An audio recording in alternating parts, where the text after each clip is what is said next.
Hello my friends and fellow VEDSies. It is a little later than I wanted to start filming, but for some reason the marching band doesn't rehearse by the football field anymore. They rehearse right across the street from me. Don't know what that's about, but that's a thing. Anyways, that's not the point of the video at all. Just wanted to share that with you. The point of this video is I got deep in my D&D feelings again because we were talking about Children Will Listen and I Don't Want to Live on the Moon recently. And I feel a lot of emotions for both of those songs, both because they're, great songs and also because they are on the same playlist of mine for my D&D character. For those of you who don't know, this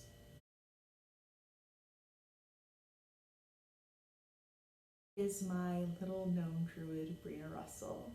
I play in 2 campaigns and one of them is a modern fantasy summer camp campaign. It's real hard to describe, but she's my child and I love her. Originally I had this whole plan of writing a thing from her point of view with where we are in the campaign right now because we are on a break, but honestly it was just gonna be really depressing. And I don't know if you would have actually gotten to know her beyond how kind of a mess she is right now. So I figured, why not explain her in the way that I best understand her, the playlist that I have cultivated for her. So I'm gonna take you on a journey through the playlist, explaining why certain things are there and how it reflects her story. At least that's the idea. Okay, so before she got to camp, when she was just living her normal life, we have Upside Down by Jack Johnson, Here Comes the Sun by the Beatles, Rocky Mountain High by John Denver, Beauty from Starship, Fireflies by All City, People Watching by Jack Johnson, When Will My Life Begin from Tangled, When I Grow Up from Matilda, It's You I Like by Johnny Costa, The Girl I Mean to Be from The Secret Garden, Green Finch and Linnet Bird from Sweeney Todd, Over the Rainbow, specifically the James Taylor version, Goodnight My Friend from Gallivant, Children Will Listen from Into the Woods, and Any Dream Will Do from Joseph and the Amazing Technicolor Dreamcoat. I promise y'all that's the longest section, but it's the longest period of her life that's covered by this, and it's really important to know how she became the way she is because, well, Breena's parents have kept her super sheltered and isolated, and she straight up did not have any friends going into this camp setting. She did not know how to be a kid, how to be a person, how to do any of that. And she was really lonely, even if she didn't necessarily realize how lonely she was. You might notice, even this early on, that there's a lot of bird imagery. She loves nature. She's a druid, and she particularly likes birds. This is intentional on my part. It's a motif. She's the bird in the gilded cage. Next we get to camp. Nothing's bad is happening yet. It's just summer camp, making friends, being around people. Nothing weird yet.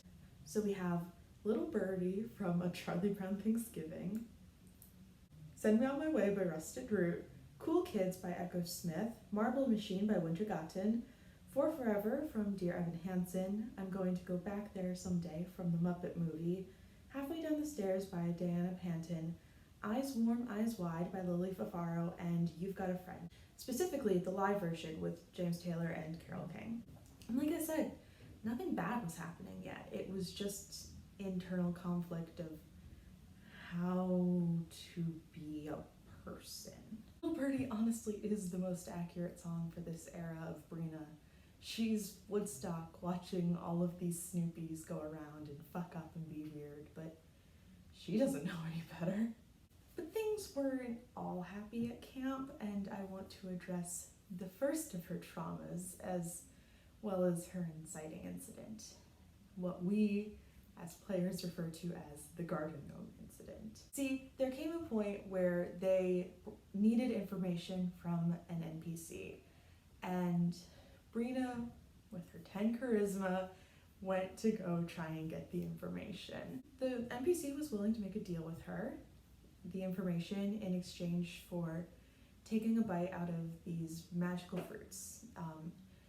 Something might happen. Something would happen. It was just a matter of what. Obviously, this is against the camp's rules, and Breena doesn't like not following rules, but also all of her new friends have done this, and it's been fine for them.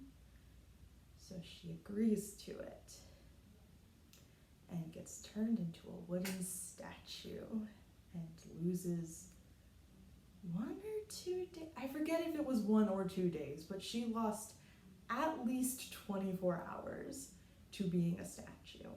And the idea of facing her parents after having broken this rule terrified her to the point that she was willing to commit to whatever alternative there was. And dolls and statues sort of play in the same area as caged birds. So when this came up and I was telling my best friend James about this, he recommended Hymn for a Scarecrow by Tally Hall, and it was perfect. So Breena commits to doing whatever it takes to stay with the group and help keep them safe as a healer, and they commit to helping keep her safe and keep her away from her parents, who she is terrified of. This is just all of them trying to keep it together and not seem like a hot mess, and lots of weird, complicated feelings about each other, and for Breena, questioning if she's overreacting.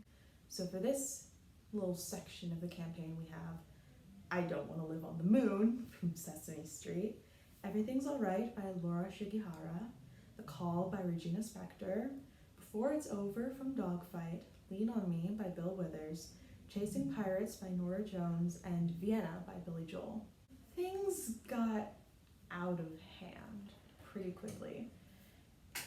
In the kids' defense, they thought they were going to go investigate a magical volcano and ended up coming across a cult of wildfire druids who want to burn down the world, who are being funded by the paladin's dad, and the wizard's billionaire dad, who we've dubbed Wizard Walt Disney, and the assistant director of our summer camp recruited us to go help save the world with the help of our camp counselor. And they're all realizing how fucked up their childhoods are.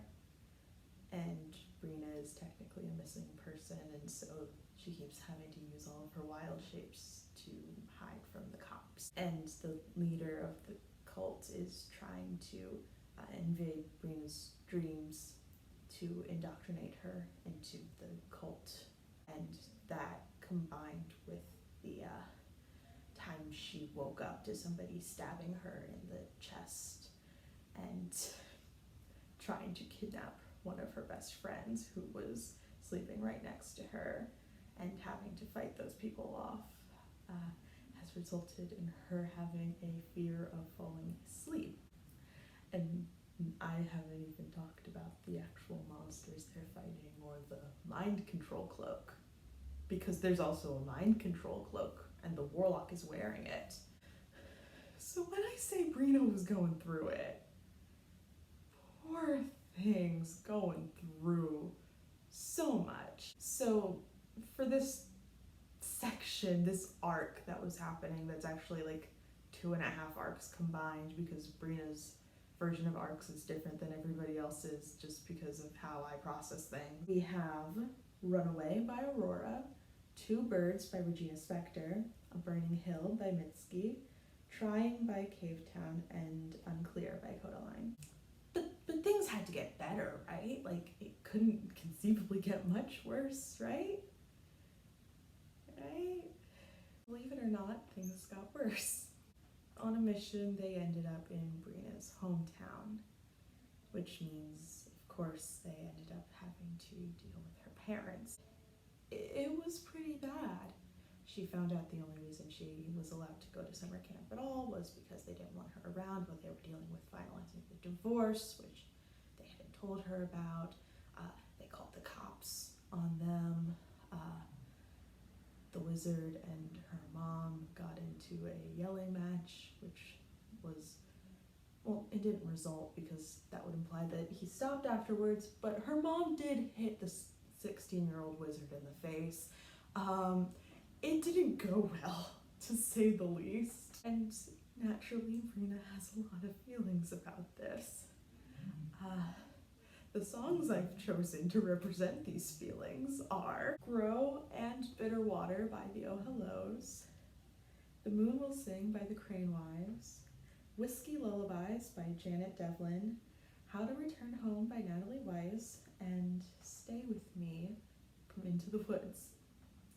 Bitter Water in particular has this great line, I know I shouldn't love you, but I do, which is super simple but integral to where Breena is right now, because like logically she knows that she can't do this isn't healthy. She wants to just move on, find somewhere she can go to high school and just forget the first 15 years of her life, but she still loves them, even if she knows they're not good for her. Now in game it's only been like 3 days since this has happened because D&D time is weird, so she has not processed any of this. This is, oh my god, she's trying to figure this all out. But I have 2 more songs on there that are just sort of aspirational, where I feel like she's going. I have other songs that I will hopefully be able to add when she's a little more okay, but for right now this is just how I hope she is, assuming she does not continue to fall down the self-destructive spiral of feeling like she is the expendable one of the group because she cannot see a future for herself right now. Again, the songs I chose were A Place in This World by Taylor Swift and Be Okay by Ingrid Michaelson. But yeah, that's Breena. I hope you liked this, whatever this is, or at least that you could sort of understand why I love her so much, because I love her a lot. Also, I will put the playlist down there so you can listen to it if you'd like. Alright, my friends and fellow VEDSies, I'll see you tomorrow.